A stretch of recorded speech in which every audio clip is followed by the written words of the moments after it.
Ever since I started seriously making YouTube videos beyond shit posts, random clip dumps, I used it as more than just a place to upload gameplay. For me, it's always been a tool to connect, a way to take the messy thoughts in my head, turn them into something that makes sense to other people, especially my friends. Because if you know me, you know I'm not exactly the easiest person to understand sometimes. Videos gave me a place to express that. And over time, I realized something. A lot of people have ideas too.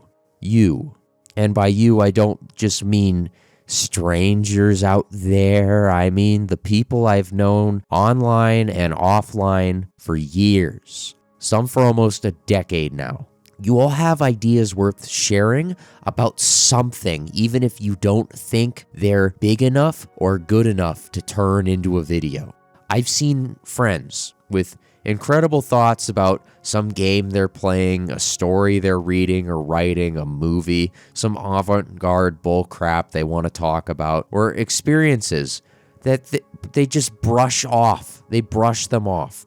They'll say, "Oh, I should make a video like you too, Voosh," and then they never do. Or they'll complain about some shallow, low-effort video or short getting tons of affection and attention, as if that's proof their own idea isn't worth trying. Because not only is that just self-sabotage, but those perspectives actually matter and contribute to a bigger picture. Not in some exploitive content farm YouTube way, but because the way you see things is unique. It's something only you can put into words.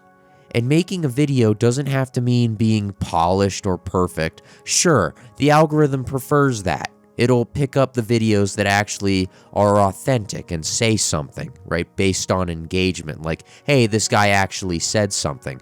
And if you're doing it for the sake of your video being like that, as authentic as possible, then more power to you.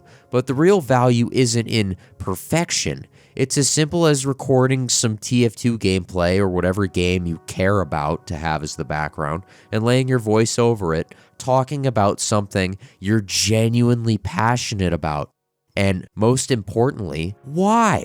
A lot of people get scared of originality. They think, why would anyone watch the 14th Liberty Launcher overview, even if I can edit it super well? And yeah, that's fair. Repeating what's already been said can feel pointless. But that's not the only kind of video you can make. There are endless ways to approach the game. If you really feel stuck, treat it like a writing prompt. Here's some examples of just something that's going to make your brain think of something. Why do people love TF2 but not actually play it? Why do some maps or modes feel dead even though they're fun? Why does the community latch on to some ideas but ignore others? Those are interesting questions, right? And I know a lot of you already have answers rattling around in your heads or ways to tackle the prompt boiling somewhere in your head. You're probably typing it right now. Let me give you an example of one of those prompts, just to kind of convey my point with personalization and authenticity. A couple of years ago, I was hanging out with some friends in VR chat. It's one of the things me and my friends love to do in various games, was hunt down live musicians performing.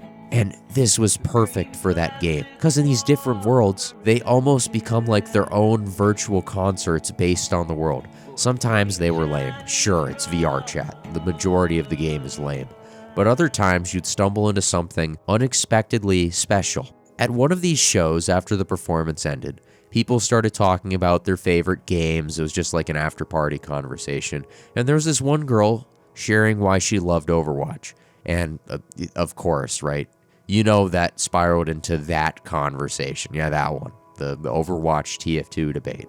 But the interesting part wasn't the argument, but really hearing her perspective on the game. She said she'd always loved TF2's characters, the comics, the SFM animations, basically the fandom itself. You ever heard of these kinds of people? Fans of the fandom? This comes across as digital skin cancer to a lot of people I know, but to others, it's just the only way they can interact with the medium.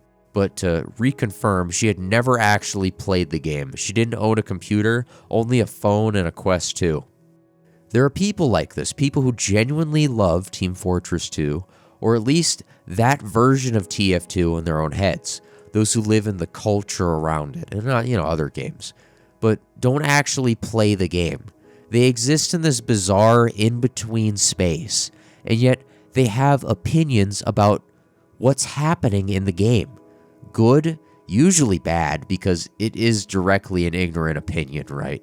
It's still an opinion, nonetheless, that's actively fascinating. That's the part of it I enjoy, or somewhere in between. These people are still a part of that conversation. That's the kind of thing worth making a video about. That's the kind of conversation starter that only happens when you take your thought, your perspective, and put it out into the world. And you don't need fancy editing software to do it. I remember a video someone made right before the bot crisis was about to end, and it was algo boosted. Just some guy doom posting about how dead the game was and urging people to email Valve. It wasn't fancy, it wasn't polished. It was some guy playing spy on Swiftwater that he probably recorded with Shadowplay alone.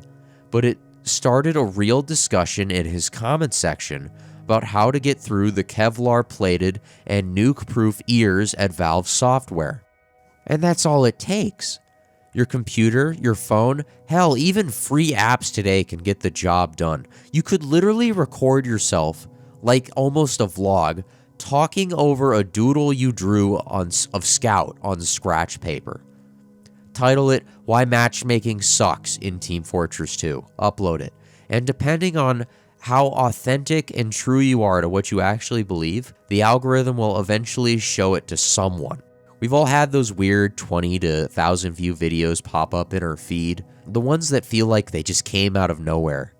To prove the point, here's another example from my own experience.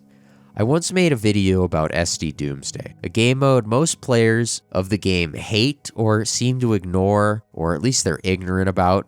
I love Doomsday. I could talk about it for hours. Why it technically failed, why it never caught on, or even how it compares to something like Hydro in terms of like abandoned maps. But my video bombed. Barely anyone watched it. I took it down because I thought no one cared. Boo-hoo. And then the next day, out of nowhere, 2 people DM'd me. One loved the map, one hated it. They both had the longest arguments I had ever seen written about a BSP file, even about the Halloween version that led to spells and other oddities. And in that moment, I realized even if a video fails, it still adds to a conversation. It gives conclusion. People have thoughts, and even a simple video can spark them or unintentionally bait them into writing the words you could never come up with in a way you wish you could. Leaving a YouTube comment is easy. Most people scroll past them, maybe upvote, whatever it's called, maybe ignore. Half the time, it feels like you're talking to bots anyway. But a video, that's different. A video is like a comment with a heartbeat. People will notice it. People remember it. Right now, a lot of online spaces feel recycled, lifeless, bland. The TF2 community has its peaks and valleys, but TF2 does not survive because Valve keeps it alive. It survives because we keep it alive. We choose to. If there were no interest in community voices, nothing left to say, nothing worth arguing about, then there really would be nothing left. The mechanics and semantics mean nothing without the person with passion behind them. So when things feel dead or boring, the answer isn't to wait around for someone else to fix it. The answer has always been to create. Throw your voice into the mix, or quite literally, to throw your hat into the ring. Tell a rant, share a story, give a perspective that sparks discussion. That's how things come back to life. I know what it's like to feel like no one around you gets it with something, to feel like your perspective just doesn't fit. That's why I started talking into a mic, pairing it with some dumb gameplay and throwing it online. Because even if only a handful of people understood me, that's enough. So here I am, politely begging you, make the video. Take that idea in your head that you've been sitting on and put it out there. I don't care if it's a video essay, maybe it's a shit post, maybe it's a heartfelt reflection on life, Maybe it's just you rambling about why you love some obscure map or hack. Whatever it is, give it the attention you think it deserves, be as real as possible, and push that thing out. Because when the world feels hollow, when the game feels like it's fading, the solution isn't to wait for an update or to search for a new genre. The solution is to make one. Only through our power to create can we create life. Thank you. And as always, take care and beware.